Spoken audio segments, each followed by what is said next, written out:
People always ask how I balance my family life with 400 shows a year. I'm just doing what I love with the people I love. It's my magic life.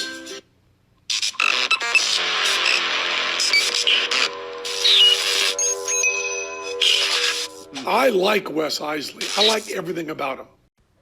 All right, on today's episode, we have an awesome friend of mine. This guy was like a dad to me when he lived near the area. I can't tell you how much I love this guy. He helped me build illusions. We still use some of the props that he helped me build. I have everything he helped me build in my collection still.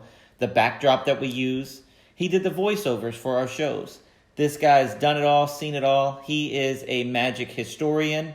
He is a magic builder. He is an awesome entertainer and a really good friend of mine. Everybody, it's Dennis Phillips. Woohoo! What's up, Dennis? Hey, Dennis. Well, thank you. Thank you so much for having me on the podcast.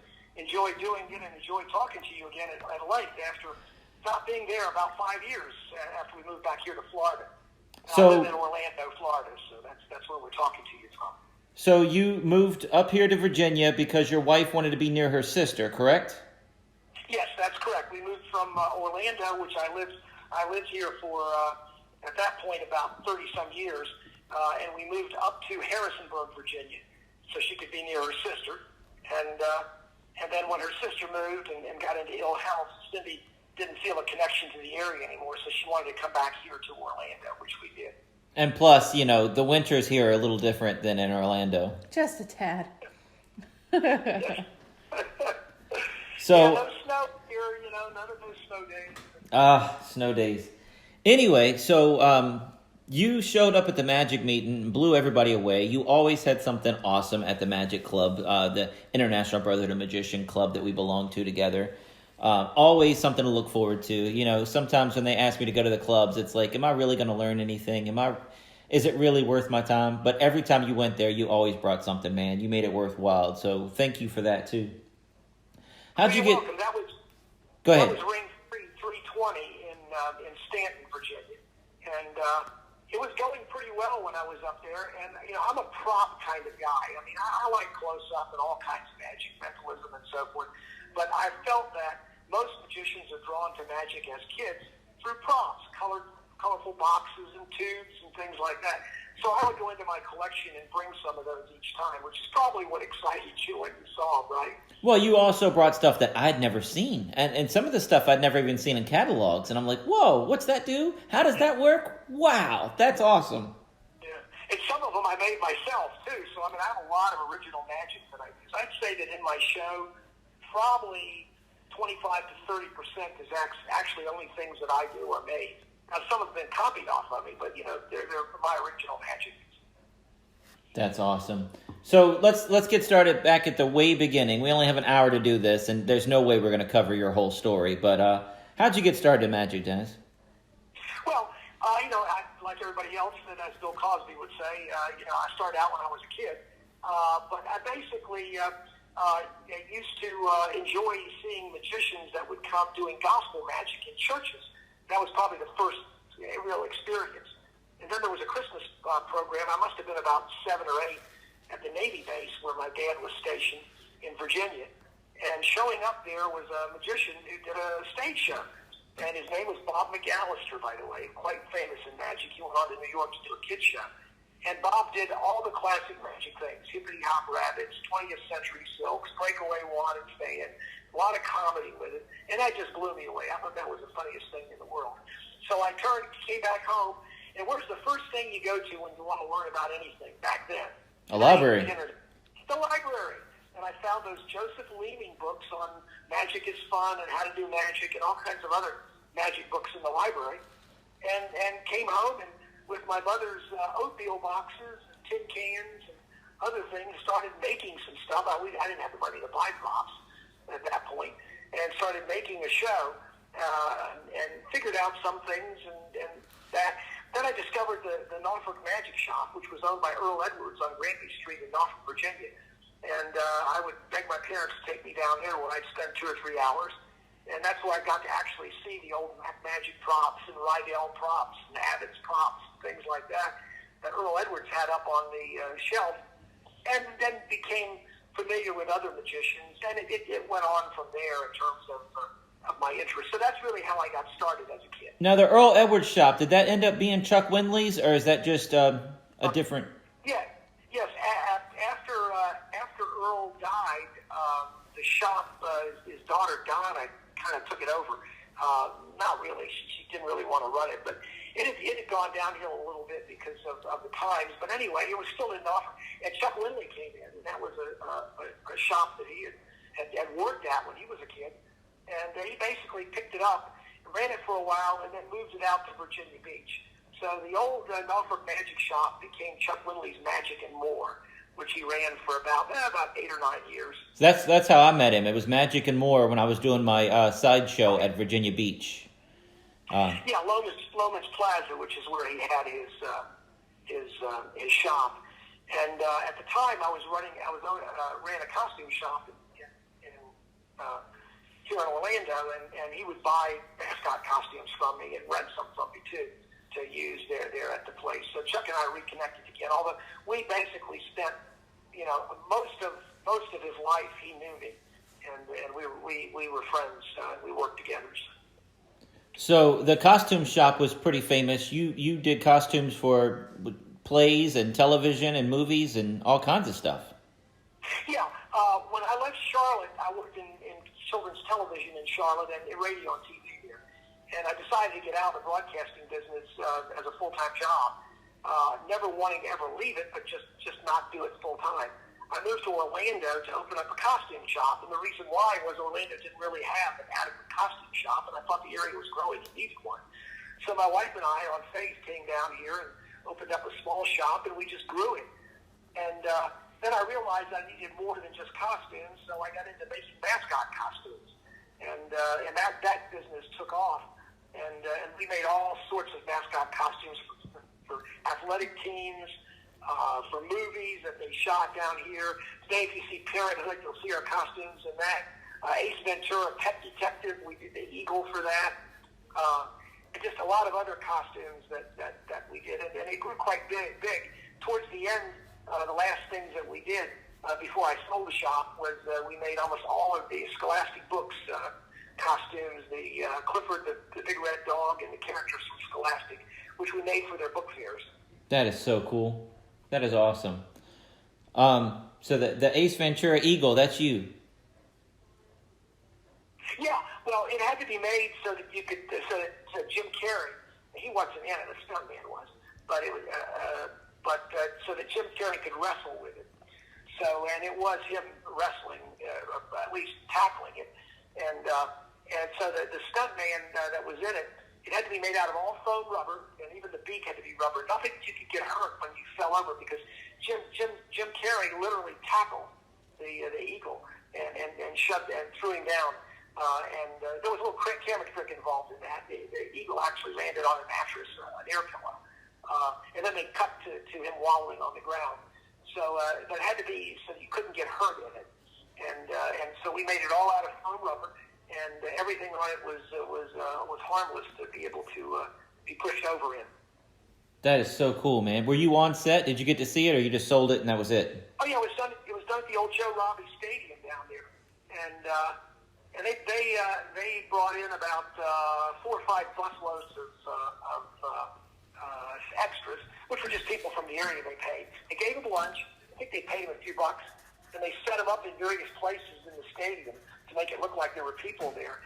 And they were sitting most of them were sitting 3 or 4 rows apart, sort of like the pandemic. But what they did was they put cutouts of people's faces or people's bodies in their flat cutouts. So when you stood about 100 feet away, it looked like you were looking at people sitting in the seat. Wow. People, so that they faked it that way. And, which they did during 2020 during football too. I mean, that's what I was gonna say. Kind of like what they did this year. They just put fake people, only you could tell they were fake. Yeah. Well, now of course you can deal with character CGI. You can just basically character generate and fill in things. You can do a whole crowd that way. But back then they couldn't. And they had the people that were sitting there make sure they were always moving. Don't sit still, move around, because you'd see that movement on camera and it looked like everybody was moving. kind of interesting. So was But your yeah, Jim was your Carrey- shop? Are you in the credits of that movie? I have it. I'm gonna go watch it tonight. I don't think my little girl's seen it. Yeah. No, actually, we were contracted to do it by ABC Costumes. Frank Carlotti out of Miami. Morgan Creek Productions, which is the company that did it, went to him to handle the costumes. Okay. And they were going to originally use the Philadelphia Eagle, but Philadelphia said no way. So he had to have one made. So he called us up and we made it. And I don't believe our name is written in the credit. I've got loads of pictures of it. That's awesome. But we skipped way ahead because the costume shop and the Ace Ventura thing, man. Tell me about your radio and TV work from your youth. Well, in college, first year I was in college, it goes back to the fact that when I was a kid, I was a ham radio operator. I used to love radio, and if you know what ham radio is, it's two-way radio. You have to get licensed by the FCC. Once you get your license, you can talk all over the world, or by code at the beginning. So I got a ham license as a kid. My dad was in electronics, so liking radio was always in the back of my mind. I got to college, and actually in high school, and there was a local radio station owned by a newspaper. So I started working there, originally writing for the newspaper and working there, and then I worked my way over to the radio station because I knew electronics and I was helping the guy there. But when I got to college, in my first year of college, I was at Geneva College in near Pittsburgh. And when I got there, they advertised for help on the radio station. So I showed up and volunteered, and within a month I was the general manager. And I basically, it was an educational 10-watt station there that we programmed. And then from there, I worked at the local station downtown. After a year of college, I moved to Maryland, where I went to the University of Maryland. And there, I didn't work in college radio anymore. I got a job in commercial radio and worked all around Washington, D.C., Baltimore, and Annapolis as a disc jockey, newsman, and doing some engineering. And that got me into radio. Well, when I graduated college in my degree, I did have some electrical engineering credits, but I switched over and got a degree in education. So when I graduated from college, looking for work, it's much easier to start full-time in radio if you're working in a smaller market. And because of that, I looked around and ended up working in Roanoke, Virginia at a radio and TV station there, several of them, and went to work at WDBJ Channel 7 in Roanoke, and then WPVR, which was an FM radio station in Roanoke. And I was a disc jockey on WPVR. My cohort there was Adrian Cronauer, who did the movie Good Morning Vietnam. Maybe you're familiar with the story. It was all about him, but he wasn't in that movie. But yeah, that movie was all about him. Yeah, he basically worked on the script, and it was a story about Adrian. We became good friends, and just a wonderful guy. And he worked at WPVR and worked in Roanoke. Well, in broadcasting, you want to get to work at the largest station you can because they pay more money than small stations. So I met a wonderful kindergarten teacher in Roanoke, a beautiful woman, and she agreed to be my wife, and that was a thrill of my life. Aww. And I needed some money for her, to raise a family. So I got a job in Charlotte at WBTV in Charlotte, Channel 3, and they hired me because they knew I could do a kid show along with other things. I was also a producer, director, writer here, and so I moved to Charlotte and worked on WBTV and created a kid show there called Whistle Stop. And that ran for 3.5 years when I was there in Charlotte and worked on radio and television in Charlotte. Had 2 children there with my wife. And after about 1975, I decided that broadcasting, if you don't make it big, you're probably not going to make it. And I wanted to really make more money and have a little more free time to work on magic and do other things. So Phil Morris owned a costume shop in Charlotte and was also a traveling magician. His wife ran the shop while he was on the road. He became a mentor and kind of an inspiration for me to open my own costume shop in Orlando and also go on the road and do magic. So that's what happened. I moved to Orlando in 1975, established a costume shop. My wife helped me run it. And I then turned to and did magic shows on the road, and around 11 were school shows and fundraising shows, starting in 1975. And we just kept it up. Things were successful. The business worked great. Had another kid in 81, and that's how I got to Orlando. So tell me more about Whistle Stop. You blew past Whistle Stop. Was that like a Sunday morning kid show? Was it? Started out Saturday mornings at 9 o'clock. And it was loosely a kind of a local Sesame Street kind of a show. You know, it was educational. And it featured an antique Carolina train station. We had a set for it. Anybody who's interested can go on the website BT Memories. That's Baker Tango Memories. And you can go through and look and read and see some pictures of the set, me and so forth on the site. There's a memorial site to the TV station that has that on it.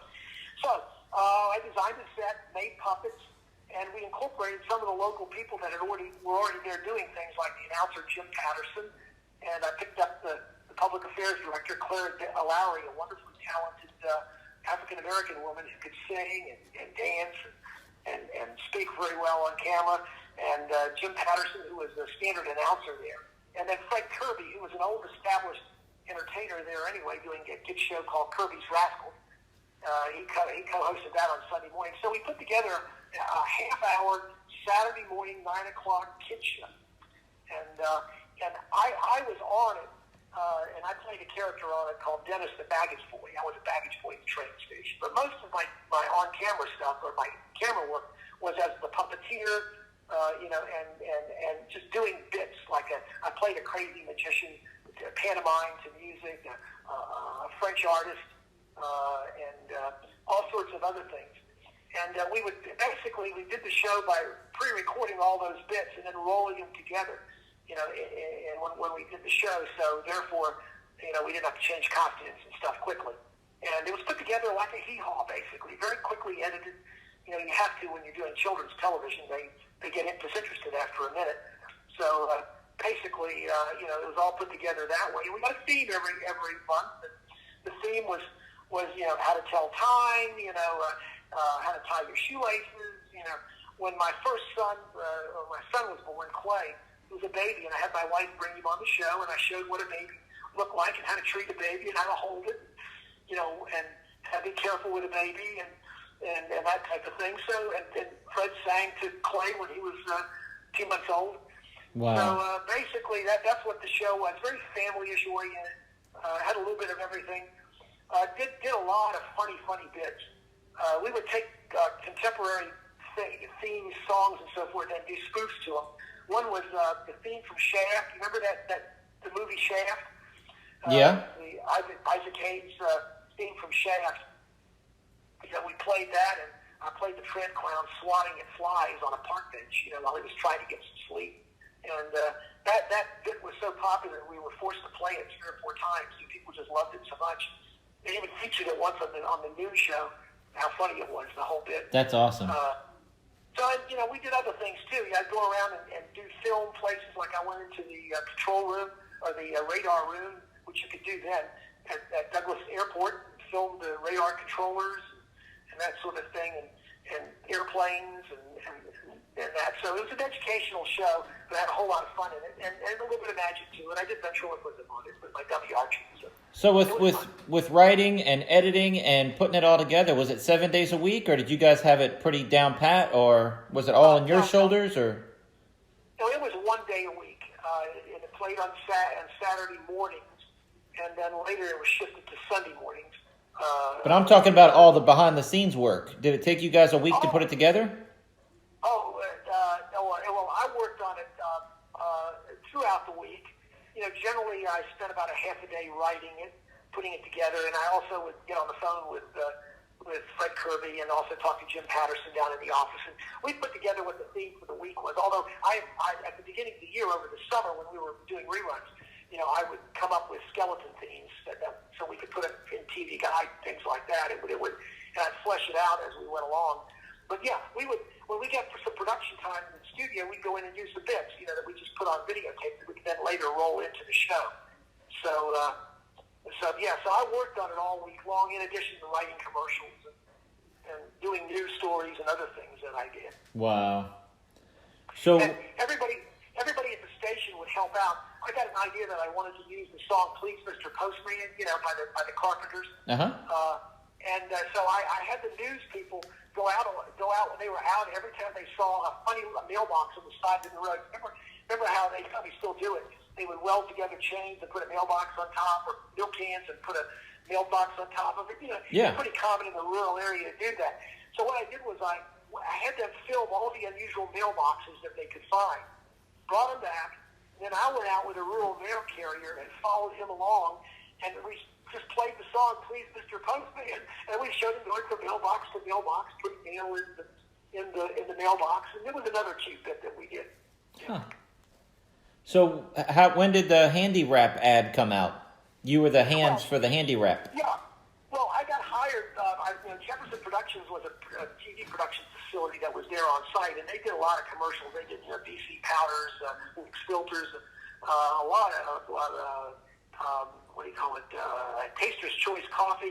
They actually won awards for that. They were a production studio at the other end of the building, and they wanted me to help them cast for the Handy Wrap commercial. It required wearing white gloves and being dressed up in green chroma key, so that you could have these floating, detached hands that would help the actress in the kitchen, helping hands from Handy Wrap. So I went over and I'm interviewing people, and they had a parade of people there. And the director, Lynn Diamond, who was doing the directing, kept looking at the hands and going, too feminine, too masculine, not enough flair, And thank you. We went through about half a day of interviewing people. So in the meantime, I'm sitting off camera trying to show them how to move their hands, and I'm doing a French drop move and all this other stuff. And Link was on the camera up in the control room, so he never saw me down there, So he's really frustrated. Come that afternoon, he comes down, and we got the next batch of people to interview, and he looks at me, and he goes, do that again, And so I was showing him what I was doing. And he said, Dennis, get on camera. So I went on camera and I did it. He said, that's it. That's what we need. That's it. So they hired me to be the hands because I had kind of the magician's look, that they wanted, Wow. People, if you're not, if you can't flare your hands right and do that, it just doesn't look right. So they hired me to do it, and that's how I got the Handy Wrap gig. Can you still see those ads on YouTube or anything? I have looked for it. I haven't seen it. Eventually they'll show up. Somebody will post it. I have pictures of me on camera doing it, but I think I did see one time. I'll have to look and see, but yeah, it was quite a popular run. It ran for about 5 years, and let me say, I got paid union scale to do it, plus a little. Was that just a Charlotte, or was that a national campaign?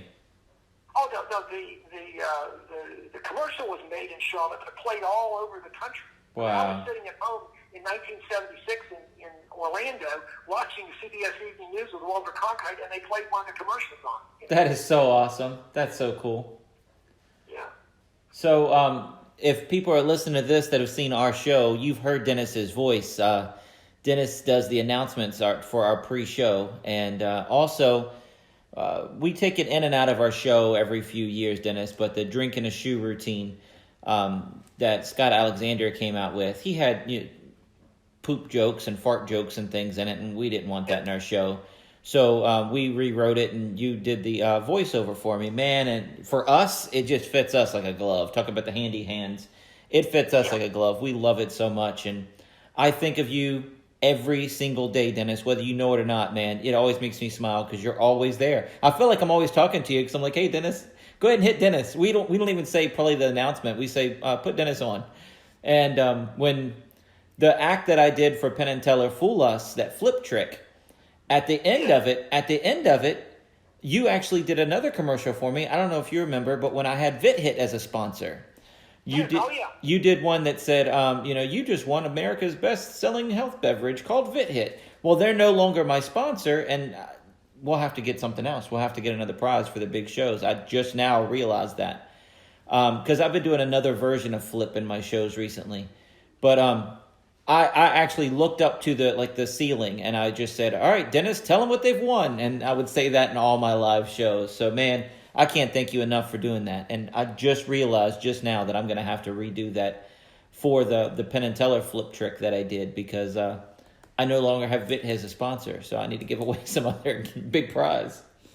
Okay, well, send me the script, and I'll be happy to do it. Dude, Did I do Did I do a Halloween introduction for you too? I thought I did. Maybe not. Not a Halloween. No, you did. You did one pre, intermission, and post show, and we only used the intermission and post for one season. And it was just like, at the end of the show, there is so much confusion. People are coming up and trying to get autographs and take pictures. And it was just getting lost in the minutia. Yeah. Typically, the reason why you do an introduction is because it builds up expectations. It gets the audience excited.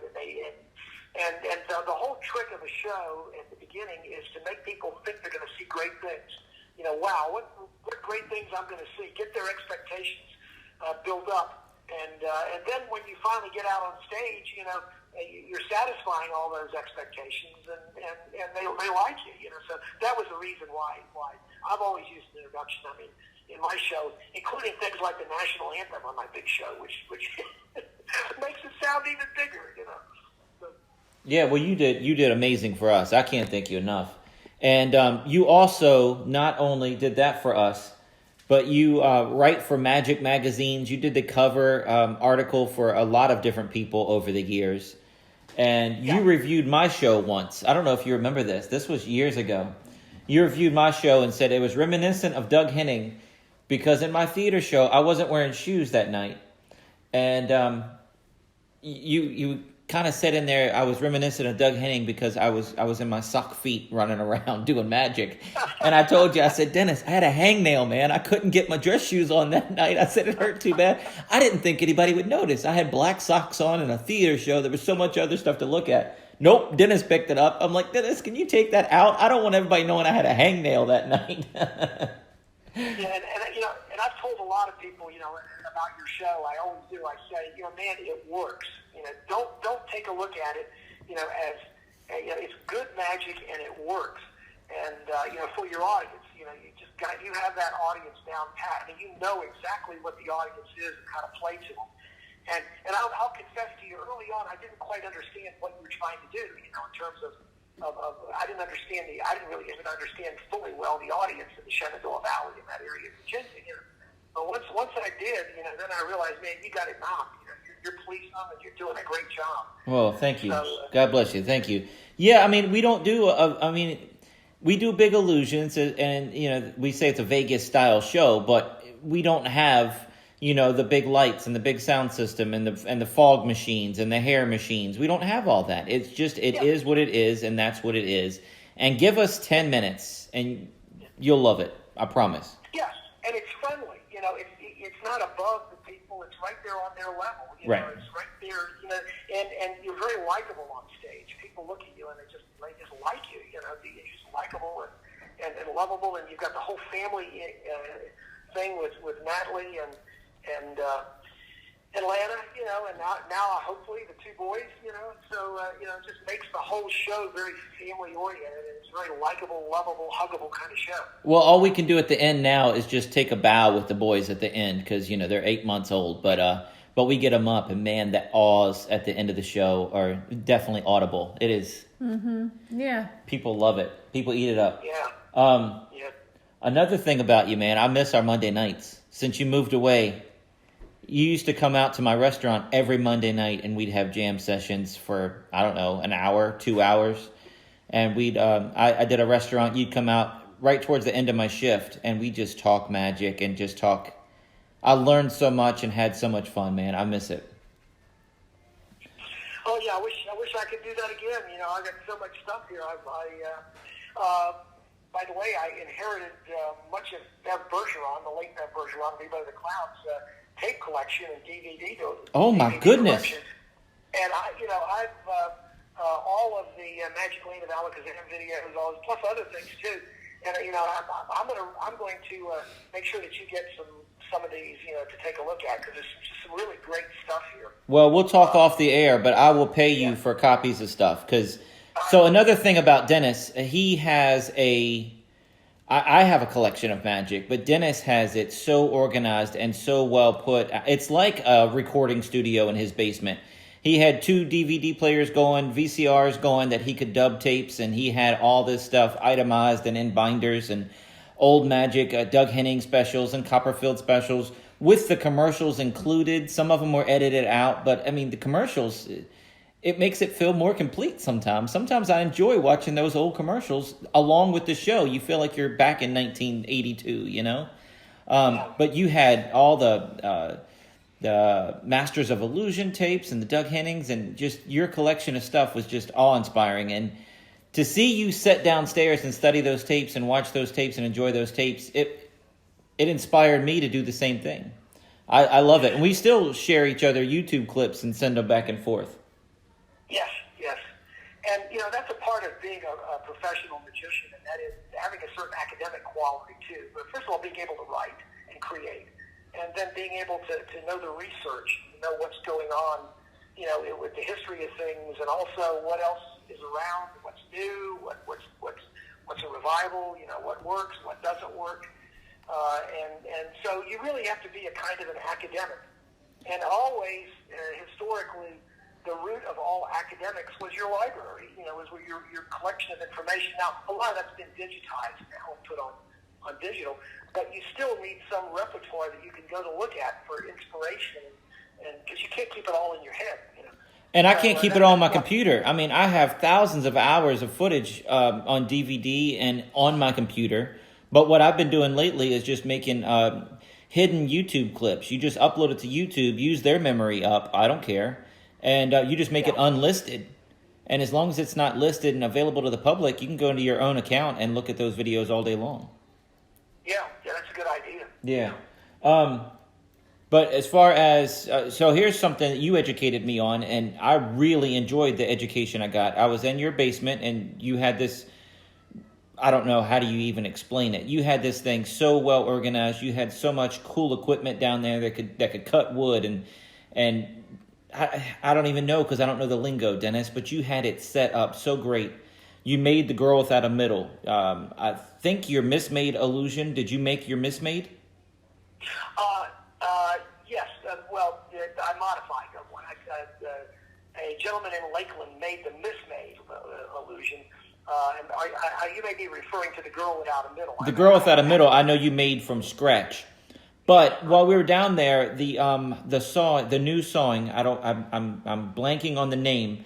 It's an upright sawing where the top half just shifts to the side. You put the blade in the girl, cut her, and you told me that was an old design, and you showed me that you'd made one 20 years prior, and the original version was even better. There's laymen that listen to this. What is modern art is the trick, isn't it? Is that modern art? Yeah, that was Steinmeier's modern art. But you told me about the other versions that you'd made 20 years prior and showed me footage of these other versions that were out there, and I was like, whoa, I had no idea. Oh, yeah, and I shared that with my friend Mark O'Brien, and he had a version of it too. So modern art was not, the method that Steinmeier used was simplistic, but the actual idea of a girl upright with the middle part moving over has been around for a long time. So. Well, you educated me on that. I was dumbfounded because I thought Steinmeier came up with that on his own. Yeah. Now, Jim, this is taking nothing from Jim Steinmeier because he's a genius. But basically, a lot of his ideas that he did came from Guy Jarrett, his methods, and P.T. Selbit and things like that. He was just basically a modern thinker, and also his art look, his the way that he could put together the aesthetics of it is what really made Jim Steinmeier popular. And he's still around, although I don't think he's creating what he used to. I think he's turning more to small stuff nowadays. But in your basement, I mean, you were making molds, you were doing woodworking. Did you do any metal work as well? Oh yeah, I mean, I can weld, and I don't have a lathe anymore, but I can also do metal work. I got a vise, and one time I used to have a flip roll. You can roll sheet metal, and then you can spot weld it together, and so I can do all of that, I was doing some metal work down there. When I built my flea circus, it required a bit of metal work to make that work, and I do have a big flea circus, as you remember. Do you have that on YouTube? We can send people over to it. That was amazing. Yeah, I believe it's Phillips Flea Circus 2011 or something.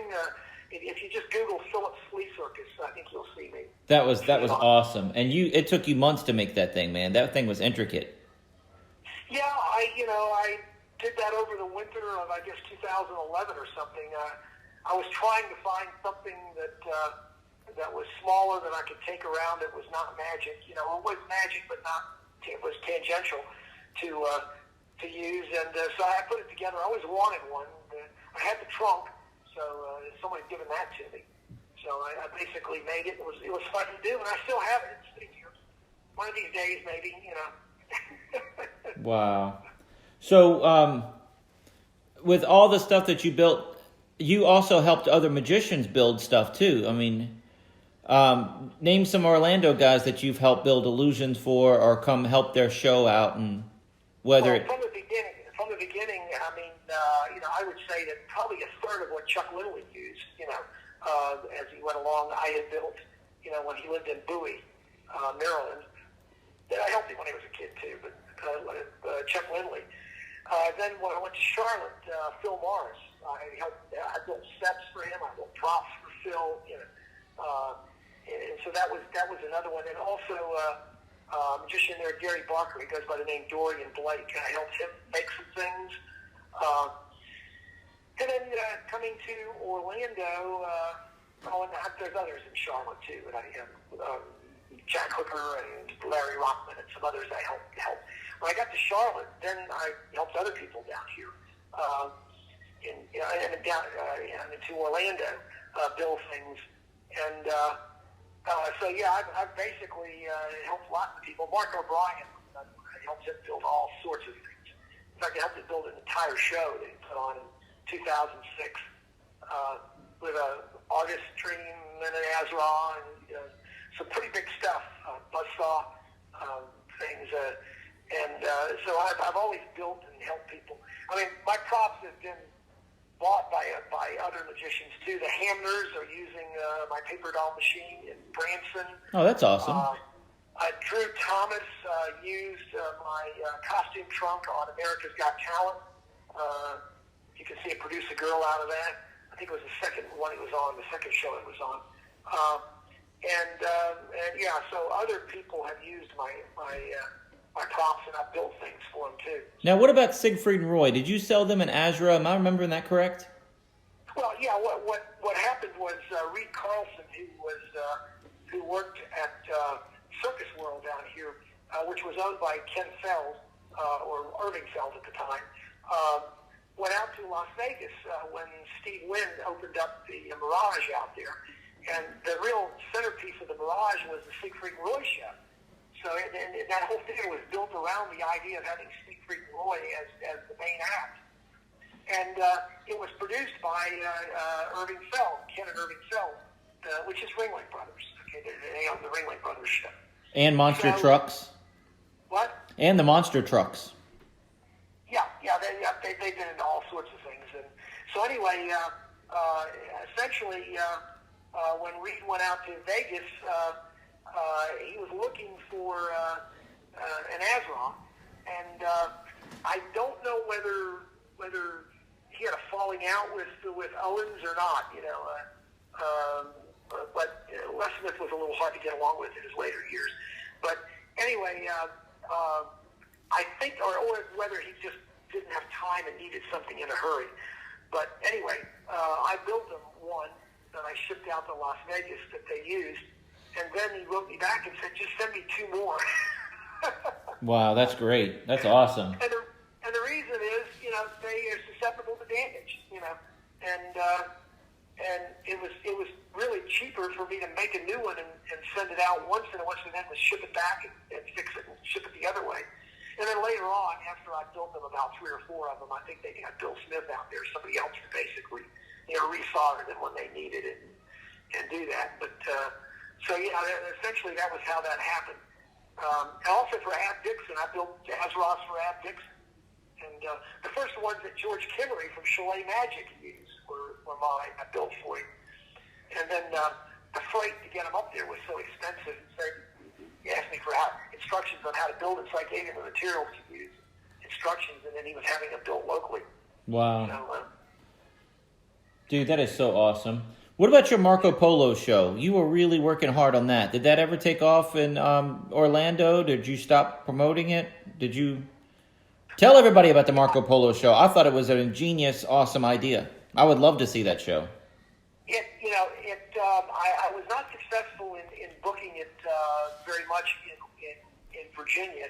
Partly where I was, partly because Virginia was tied up in terms of the educational market. You really had to get in with that on the state level to get anywhere. And the other problem was that it was a fundraising show, and that area is, believe it or not, relatively poor. And what elementary school principal say, if you want to bring and do the show for free, and I believe I did. One time he says, I'd love to have you. He says, but we can't ask the parents to spend money for tickets to come to it. He says, they don't have it. He said 60% of my students are on reduced lunch or free lunch because of poverty problems. So it was an issue trying to be able to use it as a fundraiser. And I could have reformulated it maybe and got a statewide sponsor.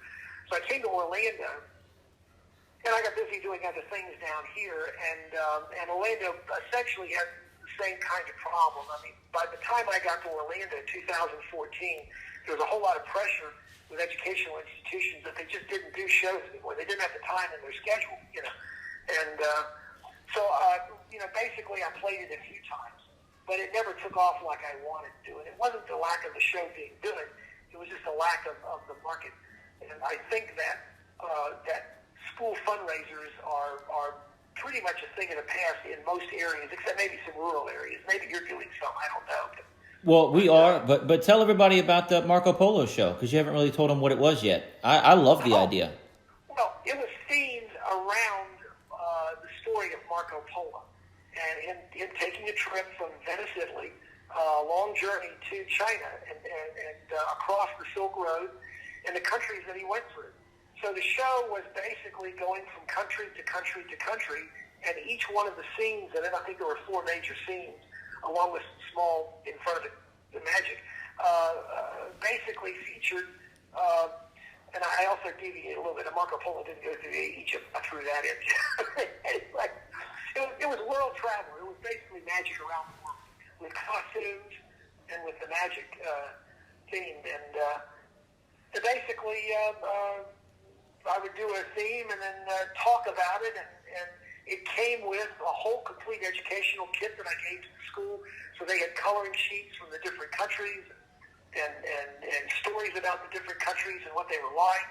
And then some stories that were actually from Marco Polo's writings. And of course, a big Chinese theme because he was in China. And addressed that. So it really, you learned about geography, you learned about math, because, a lot of Western civilization's math came through the Hindus and India and through the Muslims in Persia.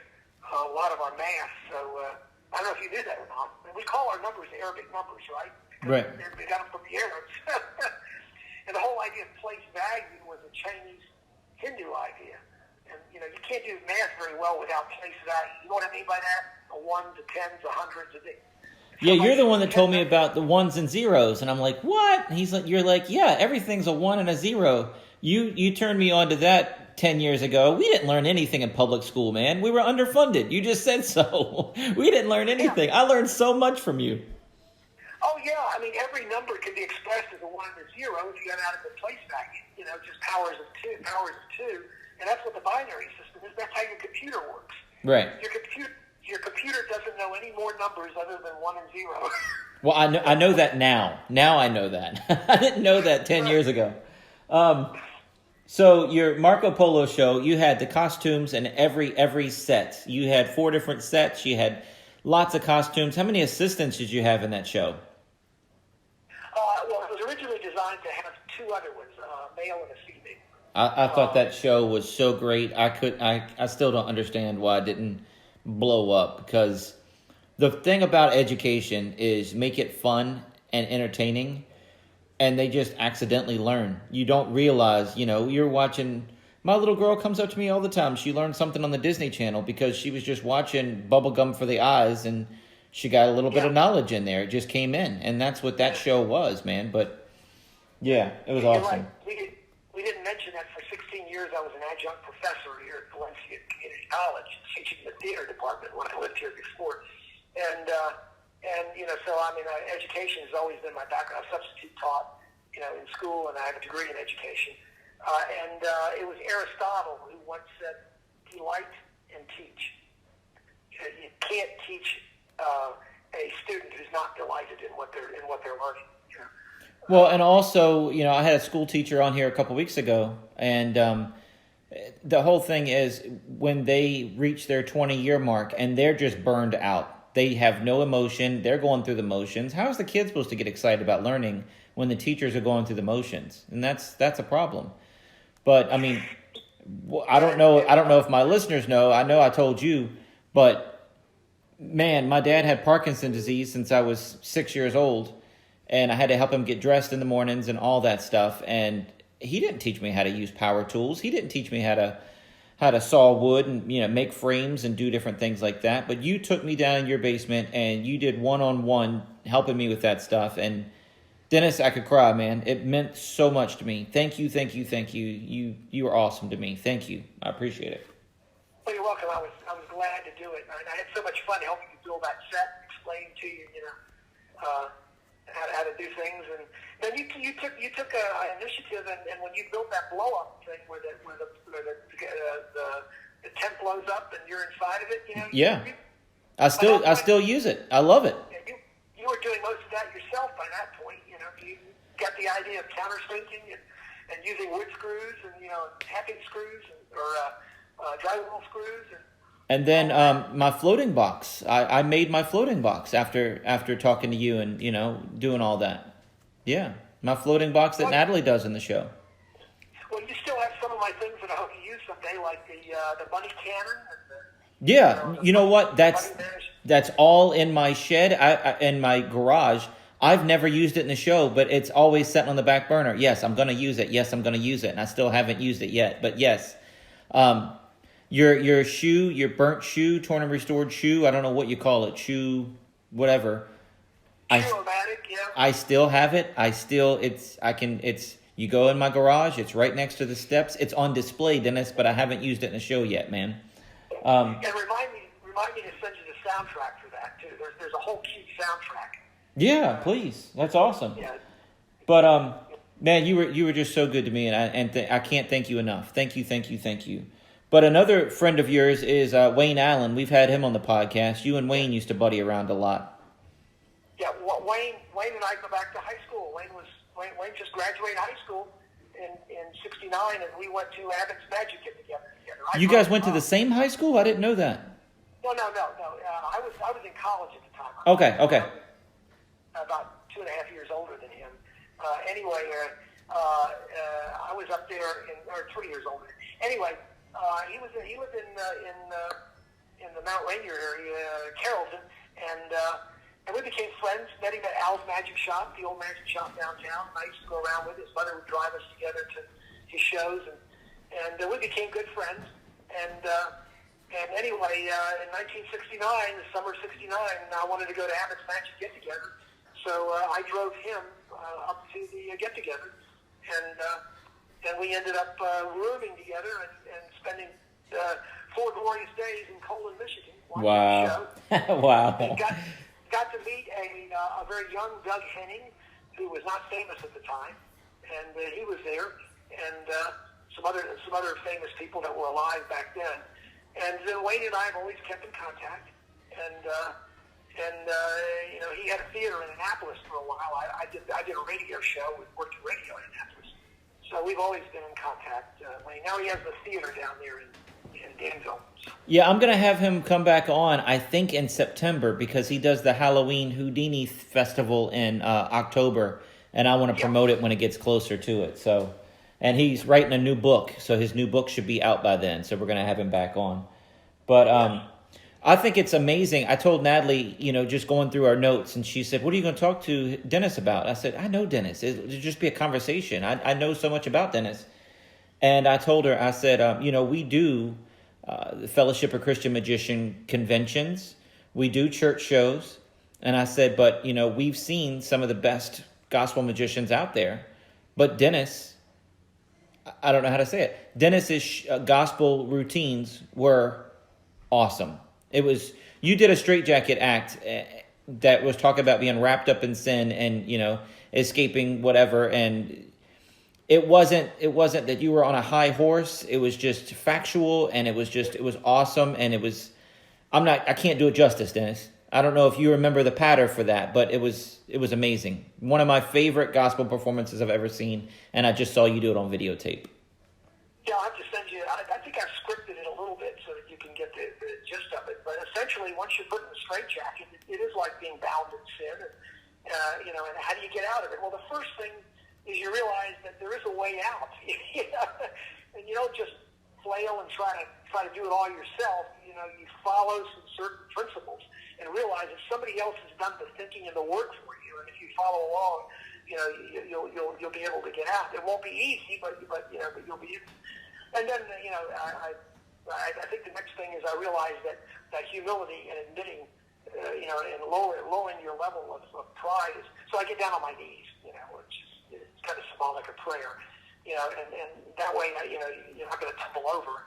And then I go through the whole thing. I think I still do. Used to get down on the floor and roll around. And of course, that is the real symbol of repentance in the Bible, which is rolling in sackcloth and ashes, right?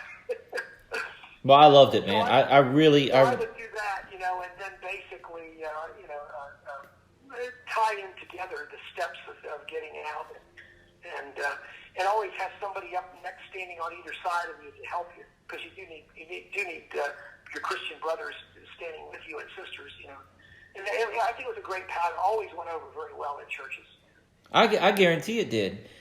A lot of people just buy a custom, gospel magic trick, and they just do the pattern from that, and it's monotone, and they're just going through the motions, and it just drives me crazy because there's no passion in it. And you were passionate about it, and you were really going through it and talking from your heart, but it was scripted, but it was awesome. Hands down, one of my favorite Christian acts I've ever seen. So Yeah. I was surprised that was your first show and that was your introduction. And I was like, well, that makes sense why I love that so much. So you wrote for Magic Magazine and I know Vince Carmen and how many others? Yeah, I did the Vince Carmen cover story, and then I did David and Danya, the late David Moss. He died last year from COVID. Yep, that's right. So I did. They were the quick change artists that became famous on America's Got Talent, in case you remember. Yeah. Oh, she died of COVID? He did. He did. Oh, goodness. I remember that. Yeah. David and Danya's story, and then I was fairly frequently in the editorial Stan would do, or the letters to the editor. I would do that, and Stan and I would talk, about certain feature stories and stuff like that. And he'd call me up and interesting guy, Stan Allen. Was David and Danya from Orlando as well? No, there's Sarasota. Okay. David's dad was a circus musician, and so David kind of grew up in the circus, and Danya also too. She was Russian circus. So anyway, they were from Sarasota, which is where they were from. And the core of the act, not to take anything away from David, was actually Danya's idea. I mean, and it came from the European circus. Quick change was always big over there, not so much over here. And she kind of put it together. And originally, the costumes were sewn by Russian seamstresses. So that was that. A great act. It's been copied now many times over. Yeah. Great act. Yeah, dude. It took the world by storm. I mean, I had when America's Got Talent comes out, everybody, did you see this magician? They'll send you the link. I must have got that link 15, 20 different times from different people. Yeah, everybody loved it. Because it's not boxes, it's essentially right in front of your very eyes. Yeah. So right now, the only thing you're writing is Dennis's deliberations for the Ring Report down there. Yeah, I mean, I do some other writing for people. I do some writing for Kostya Kimlat, he's basically a magician motivational speaker. He does a lot of corporate work. And so, I mean, I've been doing a series for him. And deliberations, and then I'll help Dan Stapleton out somewhat. Most of the Dan Stapleton Orlando conventions, I help out in some way and do something with. He's got a magic history. He's got a Circus World reunion coming up in August, and then he's got a magic history conference coming up this fall. So I'll probably be there as a speaker and also probably doing some shows. He's saying that possibly in 2022, when he does the Florida Magic Convention, he wanted to feature me one night in doing a big show, on the main stage, doing a big show, and kind of as a featured tribute to me. I don't know. Yeah. Dude, that'd be awesome. We have about 5 minutes left. I want to get all your plugs in real quick. Dennis's Deliberations is like a magazine in itself. It's an article he writes every month for the International Brotherhood of Magicians. It's www.ring170.com. That's ring170.com. Check out Dennis's Deliberations. He goes into detail and tells you about the latest magic fads, telling you news from around the world, history about him doing the magic hands, him working in television, radio, and how that correlates to what he's working on now. They're amazing. They're awesome. I confessed to Dennis before this thing, sometimes I can't read them because I know I need 20 minutes, 30 minutes just to read all of it. So, Dennis, they're awesome, man. And you can find Dennis Phillips on Facebook.com. Dennis, we're going to do it again, man. That's an hour. What do you think? All right, I think it was great. Let's do it again sometime and keep in contact and let me know if you ever need any help. Well, hey, I need help. I just realized during this conversation that my prize for my flip isn't VitHit anymore. So I have to come up with another prize and a whole nother voiceover. So we're going to get you to do that. Dennis, I love you like a brother, man. I love you like a father. You were like a father to me when you were in Harrisonburg, and I miss you, and thank you, and I love you. Thank you for being my friend. Thank you for everything you did for me. And you were awesome. I was just a young punk, and you knew so much, and you took care of me, and you never looked down on me. So I appreciate it. Well, I'm glad. You're great, Wes, and I'm glad that I was able to do that for you. Hey, stay on the line real quick, man. I'm gonna do a plug for us, and then we'll get out of here. Tonight on Jewel TV, they're airing episode 12 from season 2 called Natalie's Baby Shower. It's going to be on Jewel TV. Jewel TV's on Roku, Apple TV, Amazon Fire, the Jewel TV app, and tons of other places. It's in over 100 million households. All you have to do is look for it. See you next week. Today's episode of the podcast is sponsored by Express Copy and Graphics. Mention promo code Wes Iseli to get 10% off. Their website is expresscopy.com.